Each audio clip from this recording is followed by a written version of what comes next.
Plus two അക്കൗണ്ടൻസിയിലെ dissolution of a partnership എന്നുള്ള ചാപ്റ്ററിലെ 5ാമത്തെ ക്ലാസ് ആണ്. ഇന്ന് നമ്മളൊരു പ്രോബ്ലം ആണ് ചെയ്യണത്, ചെറിയൊരു പ്രോബ്ലം. ഓക്കെ, ജസ്റ്റ് ഈ പ്രോബ്ലം ഒന്ന് വായിക്കാം. The balance sheet of the firm as on 31st March 2009 was as under. ഒരു ബാലൻസ് ഷീറ്റ് കൊടുത്തിട്ട് ഫേമിന്റെ ജസ്റ്റ് ബാലൻസ് ഷീറ്റ് നോക്കിക്കോളൂ. ലയബിലിറ്റി സൈഡിൽ എന്തെല്ലാം ഉണ്ട്? ക്യാപിറ്റൽ അക്കൗണ്ട്, 3 പാർട്ട്നേഴ്സ് ഉള്ളത്, എയും ബിയും സിയും. അവരുടെ ക്യാപിറ്റൽ അക്കൗണ്ട് എന്റെ ബാലൻസ് കൊടുത്തിട്ടുണ്ട്. എക്ക് 5000, ബിയുടെ 4000, സിയുടെ 3000. സൺട്രി ക്രെഡിറ്റേഴ്സ് ഒരു 3500 ഉണ്ട്. Total liability side 10500. അതുപോലെ അസറ്റ് സൈഡിൽ ഫ്രീ ഹോൾഡ് പ്രോപ്പർട്ടി ഒരു 8000 ഉണ്ട്, ഇൻവെസ്റ്റ്മെന്റ് 2000 ഉണ്ട്, ബുക്ക് ഡെപ്റ്റ് 1000 ഉണ്ട്, ക്യാഷ് അറ്റ് ബാങ്ക് 3000 ഉണ്ട്, സ്റ്റോക്ക് 1500 ഉണ്ട്. ഓക്കെ, അവിടെയും total 10500. Okay, fine. The partnership was dissolved on the day above date. Okay, ഈ എന്താ പറയുക, പാർട്ട്ണർഷിപ്പ് ഫേം എന്താണ്, ഡിസോൾവ് ചെയ്യാണ് ഈ ഡേറ്റിൽ. ഇനി അതൊക്കെ റിയലൈസ് ചെയ്യുന്നത് എന്ന് പറഞ്ഞാൽ അസറ്റ് ഒക്കെ റിയലൈസ് ചെയ്യുന്നത് എങ്ങനെയാണ്? ഇൻവെസ്റ്റ്മെന്റ് 1,900 നമുക്കിവിടെ ഇൻവെസ്റ്റ്മെന്റ് ഉണ്ടായിരുന്നത് 2000 ആണ്. ആ 2000 നമ്മൾ എത്ര രൂപയ്ക്കാണ് വിൽക്കുന്നത്? 1900 രൂപയ്ക്കാണ് വിൽക്കുന്നത്. 2000ന്റെ ഇൻവെസ്റ്റ്മെന്റ് നമ്മൾ 1900 വിൽക്കുകയാണ്. ഫ്രീ ഹോൾഡ് പ്രോപ്പർട്ടി എത്ര ഉണ്ട് ഇവിടെ? ഫ്രീ ഹോൾഡ് പ്രോപ്പർട്ടിക്ക് 8000 ഫ്രീ ഹോൾഡ് പ്രോപ്പർട്ടി ഉണ്ട്, അസറ്റ് ആണ്. അത് നമ്മൾ വിൽക്കുന്നത് എത്ര? 9000-നാണ്. ഓക്കെ, 1000 രൂപ കൂട്ടിയിട്ടാണ് വിൽക്കുന്നത്. ബുക്ക് ഡെപ്റ്റ് എത്രയാണ്? ബുക്ക് ഡെപ്റ്റ് ഇവിടെ 1000 ഉണ്ടായിരുന്നു, അത് നമ്മൾ വിൽക്കുന്നത് 900-നാണ്. സ്റ്റോക്ക് 1500 ഉണ്ട്, അത് വിൽക്കുന്നത് എത്രയാണ്? 1400-ആണ്. അപ്പോൾ ഈ ഒരു എമൗണ്ടിനാണ് നമുക്ക് ഇതൊക്കെ നമ്മൾ എന്ത് ചെയ്യുന്നത്? അസറ്റ് ഒക്കെ എന്ത് ചെയ്യുന്നത്? റിയലൈസ് ചെയ്യുന്നത്. Investment 1900, free hold property 9000, book ഡെപ്റ്റ് 900 ആൻഡ് സ്റ്റോക്ക് 1400. ഓക്കെ, അത് അസറ്റിന്റെ കേസ്.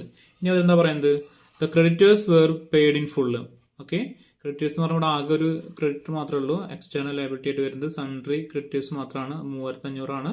അത് ആ എമൗണ്ടിൽ തന്നെ എന്താ പറയുക, നമ്മൾ പേ ഓഫ് ചെയ്യാണ്. ഓക്കെ, പിന്നെ റിയലൈസേഷൻ എക്സ്പെൻസിനെ കുറിച്ച് പറയുന്നുണ്ട്. റിയലൈസേഷൻ എക്സ്പെൻസ് ഇവിടെ 100 രൂപയാണ്. ഓക്കെ, നമ്മളോട് ലെഡ്ജർ അക്കൗണ്ട് ഉണ്ടാക്കാൻ പറഞ്ഞേക്കുന്നത്. സ്വാഭാവികമായിട്ട് നമ്മൾ എന്തൊക്കെ ഉണ്ടാക്കണം?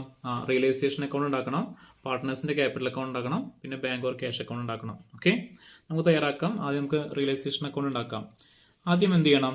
റിയലൈസേഷൻ അക്കൗണ്ടിൽ നമുക്ക് തന്നിരിക്കുന്ന ബാലൻസ് ഷീറ്റിലെ അസറ്റുകളും ലയബിലിറ്റീസും എന്ത് ചെയ്യണം? ട്രാൻസ്ഫർ ചെയ്യണം, അത് ക്ലോസ് ചെയ്യാൻ വേണ്ടിയിട്ട്. ഓക്കെ, അപ്പോൾ ആദ്യം എന്ത് ചെയ്യണം? എല്ലാ അസറ്റുകളും ഏതൊഴികെ ക്യാഷ് അറ്റ് ബാങ്ക്, അല്ലെ, ക്യാഷ് ഓർ ബാങ്ക്, ആ അസറ്റ് ഒഴികെ, അല്ലെങ്കിൽ വേറെ എന്തെങ്കിലും ഫിക്റ്റീഷ്യസ് അസറ്റ് ഉണ്ടെങ്കിൽ അതൊക്കെ ഒഴികെ ബാക്കി എല്ലാ അസറ്റും റിയലൈസേഷൻ അക്കൗണ്ടിന്റെ ഡെബിറ്റ് സൈഡിൽ എഴുതണം. അപ്പോൾ നമുക്കിവിടെ എഴുതാം ഫ്രീ ഹോൾഡ് പ്രോപ്പർട്ടി 8000 ഇതൊക്കെ എടുത്ത് അതേപോലെ എഴുതാം. അപ്പോൾ നമുക്കിവിടെ എഴുതാം ഫ്രീ ഹോൾഡ് പ്രോപ്പർട്ടി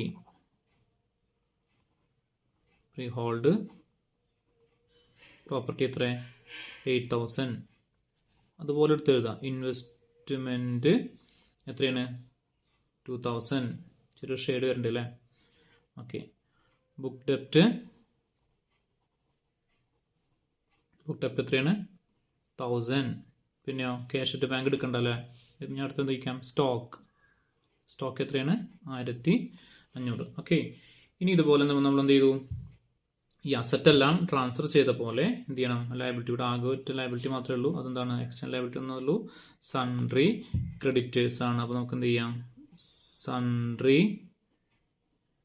ക്രെഡിറ്റേഴ്സ് അത് എത്രയാണ്? 3500. ഓക്കെ, നമ്മൾ എന്ത് ചെയ്തു? എല്ലാ ലയബിലിറ്റീസ് റിയലൈസേഷൻ അക്കൗണ്ടിന്റെ ക്രെഡിറ്റ് സൈഡിലേക്ക് ട്രാൻസ്ഫർ ചെയ്തു. അസറ്റൊക്കെ എന്ത് ചെയ്തു? ഡെബിറ്റിലേക്കും ട്രാൻസ്ഫർ ചെയ്തു. ഓക്കെ, അപ്പോൾ അത് ക്ലോസ് ആയി പോയി. ഇനി നമുക്ക് എന്ത് ചെയ്യണം? ഇനി ഒരു പറയുന്നത്, ഈ ഇവിടെ ക്വസ്റ്റ്യൻ നോക്കൂ, അസറ്റ് എല്ലാം investment, free hold property, book ഡെപ്റ്റ്, സ്റ്റോക്ക് ഒക്കെ എന്ത് ചെയ്യുന്നു? ഈ എമൗണ്ടിലാണ് റിയലൈസ് ചെയ്യുന്നത്. അപ്പോൾ നമുക്ക് ഒന്നെങ്കിൽ ഇൻഡിവിജ്വൽ ആയിട്ട് ഒരു ഐറ്റം ഇവിടെ എഴുതുക. സെയിൽ ചെയ്യുമ്പോൾ നമ്മൾ ഇവിടെയാണ് എഴുതേണ്ടത്, അവിടെ റിയലൈസേഷൻ അക്കൗണ്ടിന്റെ ക്രെഡിറ്റ് സൈഡിൽ. ഇൻഡിവിജ്വൽ ഓരോ ഐറ്റംസ് ഇങ്ങനെ ഇവിടെ പറഞ്ഞ കണക്ക് അങ്ങനെ എന്ത് ചെയ്യാം? Investment, free hold property, book ഡെപ്റ്റ്, സ്റ്റോക്ക് എന്നൊക്കെ പറഞ്ഞിട്ട് ഇവിടെ എഴുതാം. ഓക്കെ, അതല്ലെങ്കിൽ നമുക്ക് എന്ത് ചെയ്യാം? ഇതെല്ലാം കൂടിയിട്ട് ജസ്റ്റ് എന്താണ്, നമുക്ക് അസറ്റ് എന്ന് കൊടുക്കാം. അല്ലേ, സോറി, അസറ്റ് അല്ല, ബാങ്ക് അല്ലേ. ഞാൻ അങ്ങനെയാണ് എഴുതുന്നത്, ഞാൻ ഇൻഡിവിജ്വലായിട്ട് ഓരോന്ന് എഴുതണില്ല കേട്ടോ. ഇതെല്ലാം കൂടി കൂട്ടിയിട്ട് എഴുതാണ്. അതെല്ലാം കൂടി ആഡ് ചെയ്യുമ്പോൾ ഒരു 13,200 വരിക. ഓക്കെ, അപ്പം എന്ത് ചെയ്തു? 13,200 ബാങ്ക് എന്ന് പറഞ്ഞ് ബാക്കിൽ വേണമെങ്കിൽ കാണിച്ചാലും അസറ്റ് റിയലൈസ്ഡ് എത്ര? 13,200. Okay, asset realised. ഓക്കെ, അപ്പം എന്താ ചെയ്തു? ഇവിടെ ബാലൻസ് ഷീറ്റിലുള്ള അസറ്റുകളൊക്കെ എന്ത് ചെയ്തു? ക്യാഷും ബാങ്ക് ഒഴികെ ബാക്കി എല്ലാ അസറ്റും റിയലൈസേഷൻ അക്കൗണ്ടിന്റെ ഡെബിറ്റ് സൈഡിൽ എഴുതുക. അതുപോലെ ലയബിലിറ്റീസ് ഒക്കെ എന്ത് ചെയ്യണം? ഇവിടെ എഴുതുക. ഓക്കെ, റിയലൈസേഷൻ അക്കൗണ്ടിൻ്റെ ക്രെഡിറ്റ് സൈഡിൽ എഴുതുക. എന്നിട്ട് ഒരു അസറ്റ് ഏത് എമൗണ്ടിനാണോ റിയലൈസ് ചെയ്തിരിക്കുന്നത് അതെന്ത് ചെയ്യണം, ഇവിടെ ബാങ്കിൽ നിന്ന് അല്ലെങ്കിൽ ക്യാഷ് കൊണ്ട് എന്ത് ചെയ്യണം, ആ എമൗണ്ട് ഇവിടെ എഴുതുക 13,200. ഇനി ലയബിലിറ്റിയുടെ കേസ് വരുന്നത് പറഞ്ഞിട്ടുണ്ട്, ലയബിലിറ്റി ഫുള്ള് പേ ഓഫ് എന്ന് പറയുന്നുണ്ട് അല്ലേ. ഇവിടെ ആകെ ലയബിലിറ്റി ഉള്ളത് ഒരു 3,500 ക്രെഡിറ്റേഴ്സ് ആണ്. അതെന്ത് ചെയ്യുന്നു, അതേ എമൗണ്ടിൽ തന്നെ എന്ത് ചെയ്യുന്നു, പേ ഓഫ് ചെയ്യുന്നപ്പം പോകുന്നത് ഇവിടെ എന്ത് ചെയ്യാം, ബാങ്ക് എന്താ സൺട്രി ക്രെഡിറ്റേഴ്സ്. ഓക്കെ, എമൗണ്ട് എത്രയാണ്, എമൗണ്ട് 3,500. ഓക്കെ, അപ്പോൾ അത് അവിടെ എഴുതി. ഇനി വേറെ റിയലൈസേഷൻ എക്സ്പെൻസ് വരുന്നുണ്ട് അല്ലേ. റിയലൈസേഷൻ അക്കൗണ്ടാണ് എഴുതേണ്ടത്. എത്രയാണ്, റിയലൈസേഷൻ എക്സ്പെൻസ് 100 രൂപയാണ്. അപ്പം എന്ത് ചെയ്യാം, റിയലൈസേഷൻ എക്സ്പെൻസ് നമ്മൾ എഴുതേണ്ടത് റിയലൈസേഷൻ എൻട്രി എന്താ, realisation account added to realisation expense ആണ്. അപ്പോൾ ഇവിടെയാണ് വരുന്നത്, ബാങ്ക് തന്നെ കൊടുക്കാം. ഒരു പാർട്ട്ണർ പേ ഓഫ് ചെയ്യാൻ, പാർട്ട്ണറാണ് കൊടുക്കുന്നതെങ്കിൽ നമ്മൾ എന്ത് ചെയ്യണം, പാർട്ട്ണറുടെ ക്യാപിറ്റൽ അക്കൗണ്ട് എഴുതേണ്ടത്. പക്ഷെ ഇവിടെ ക്യാഷ് ആയിട്ടാണ് കൊടുക്കുന്നത്. അപ്പോൾ റിയലൈസേഷൻ എക്സ്പെൻസ് എത്ര, 100 രൂപ. അപ്പോൾ ഇത്ര ഐറ്റംസ് ആണ് വരിക, 8,000, 2,000, 1,000, 1,500, 3,500 and 100. ഓക്കെ, ഇവിടെയാണെങ്കിലോ 3,500, 13,200. ഓക്കെ, ഇനി നമ്മൾ എന്ത് ചെയ്യണം, അക്കൗണ്ട് ബാലൻസ് ചെയ്യണം.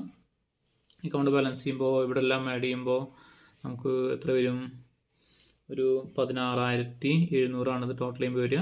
ഇവിടെ ടോട്ടൽ ചെയ്യുമ്പോൾ 16,100 ആണ് വരിക. ഓക്കെ, അപ്പോൾ ഏതാ കൂടുതൽ, ഇതാണ് കൂടുതൽ. അപ്പോൾ 2 സൈഡിൽ എഴുതുക, 16,700 എഴുതുക. ഇവിടെ എത്ര കൂടെ ബാലൻസ് വരും, 600 രൂപ ബാലൻസ് വരും. ഇതാണ് റിയലൈസേഷൻ അക്കൗണ്ടിൻ്റെ ബാലൻസ് ആയിട്ട് വരും, ബാലൻസിങ് ഫിഗർ ആയിട്ട് വരിക. ഈ എമൗണ്ട് എന്ത് ചെയ്യണം, 3 പാർട്ട്നേഴ്സിനും എന്ത് ചെയ്യണം, വീതിക്കണം. ഇപ്പോൾ ഇവിടെ റേഷ്യോ ഒന്നും കൊടുത്തിട്ടില്ല ക്വസ്റ്റ്യനിൽ. അപ്പോൾ നമുക്ക് എന്ത് ചെയ്യാം, ഈക്വലായിട്ട് ഡിവൈഡ് ചെയ്ത് കൊടുക്കാം. ഓക്കെ, 600 ആർക്ക് വരും, എസ് ക്യാപിറ്റൽ അക്കൗണ്ട്, എത്ര 600 3 പേർക്ക് വിധിക്കുമ്പോൾ 200 രൂപ വെച്ച് കിട്ടും. S capital account 200, B's capital account 200, സീസ് ക്യാപിറ്റൽ അക്കൗണ്ട് 200. അങ്ങനെ 3 പേർക്ക് 200 രൂപ വെച്ച് കിട്ടും. അങ്ങനെ ടോട്ടൽ എത്ര വരും, 600 രൂപ വരും. ഓക്കെ, അപ്പോൾ റിയലൈസേഷൻ അക്കൗണ്ട് അവിടെ കഴിഞ്ഞു. ഇനി നമ്മൾ എന്ത് ചെയ്യണം, പാർട്ട്നേഴ്സ് ക്യാപിറ്റൽ അക്കൗണ്ട് ആക്കണം. ഇവിടെ പാർട്ട്നേഴ്സ് ക്യാപിറ്റൽ അക്കൗണ്ടിൽ ഒരുപാട് ഐറ്റംസ് ഒന്നുമില്ല. ഇവിടെ ആദ്യം ഇവരുടെ ഓപ്പണിംഗ് ബാലൻസ് നമുക്ക് എഴുതാം. ഓക്കെ, ഇപ്പോൾ ക്യാപിറ്റൽ അക്കൗണ്ടിൽ അവരുടെ ഓപ്പണിംഗ് ബാലൻസ് എഴുതാം. ബാലൻസ് ഡ്രോ ഡൗൺ എത്രയാണ് വരുന്നത്, അതെ, ബാലൻസ് ഡ്രോ ഡൗൺ കൊടുത്തിട്ടുണ്ടല്ലേ, 5,543. അപ്പോൾ എയുടെ 5,000, 4,000, 3,000 ഒരു ഓപ്പണിംഗ് ബാലൻസ് എഴുതാം. അത് ബാലൻസ് ഷീറ്റിൽ കൊടുത്തിരിക്കുന്നു. ഓപ്പണിംഗ് ബാലൻസ് എന്ത് ചെയ്യാം, എഴുതാം. ഓക്കെ, ഇനി അവർക്ക് എന്ത് കിട്ടുന്നുണ്ട്, ഇവിടെ നമ്മൾ റിയലൈസേഷൻ അക്കൗണ്ട് ഉണ്ടല്ലേ, ഇവിടെ 200 രൂപ വെച്ച് കിട്ടുന്നുണ്ട്. റിയലൈസേഷൻ പ്രോഫിറ്റ് അവർക്ക് എന്ത് ചെയ്യുന്നുണ്ട്, 200 രൂപ വെച്ച് 3 പേരും കിട്ടുന്നുണ്ട്. അപ്പോൾ ഇവിടെ എന്ത് ചെയ്യാം, ബൈ റിയലൈസേഷൻ അല്ലേ, ബൈ റിയലൈസേഷൻ 200 രൂപ അവർക്ക് കിട്ടാനുള്ളത്. ഓക്കെ, റിയലൈസേഷൻ പ്രോഫിറ്റ് ആണെങ്കിൽ ഇവിടേക്കും, റിയലൈസേഷൻ ലോസ് ആണെങ്കിൽ ഇവിടെയാണ്. റിയലൈസേഷൻ പ്രോഫിറ്റ് ആണെങ്കിൽ ക്യാപിറ്റൽ അക്കൗണ്ടിൻ്റെ ക്രെഡിറ്റ് സൈഡിലും, റിയലൈസേഷൻ ലോസ് ആണെങ്കിൽ ഡെബിറ്റ് സൈഡിലാണ് ഇതിൻ്റെ. ഓക്കെ, ഇവിടെ പ്രോഫിറ്റ് ആണ്, അതുകൊണ്ടാണ് 200 രൂപ ഇവിടെ 3 പേർക്കും വിധിച്ചെടുത്തു.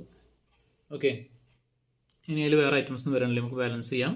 ഇവിടെ 5,200 വരും, ഇവിടെ എന്ത് വരും, 4,200 വരും ടോട്ടല്, ഇവിടെ 3,200. അപ്പോൾ ഇത് ബാലൻസ് ചെയ്യുമ്പോൾ ഇതേ എമൗണ്ടിനാണ് ബാലൻസ് വരിക, 5,200, 4,200, 3,200. അപ്പോൾ ബാലൻസ് എന്ത് വരും, 5,200,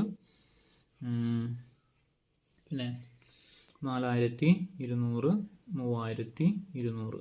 ഓക്കെ, ഇനി ഇത് ബാലൻസ് ആക്കി നിർത്തേണ്ട ആവശ്യമുണ്ടോ, ഈ ക്യാപിറ്റൽ അക്കൗണ്ടിൽ ഇവിടെ എമൗണ്ട് ബാലൻസ് ആക്കി നിർത്തേണ്ട ആവശ്യമില്ല. എന്ത് ചെയ്യണം, നമ്മൾ ഇത് സോൾവ് ചെയ്യാണ്. അത് ക്യാഷ് ആയിട്ട് എന്ത് ചെയ്യാം, കൊടുക്കാം. അപ്പോൾ പാർട്ട്നേഴ്സിനോട് എന്ത് ചെയ്യാം, ബാലൻസ് നല്ല എഴുതേണ്ടത് ക്യാഷ് ആയിട്ട്, ബാങ്ക് എന്ന് എഴുതാം. ഓക്കെ, അപ്പോൾ അത് കൊടുത്തു കഴിഞ്ഞ് പാർട്ട്നേഴ്സിന് എക്ക് നമ്മൾ 5,200 കൊടുത്തു, ബിക്ക് 4,200, സിക്ക് 3,200 എന്ത് ചെയ്തു, കൊടുത്തു. അപ്പോൾ അത് കഴിഞ്ഞു.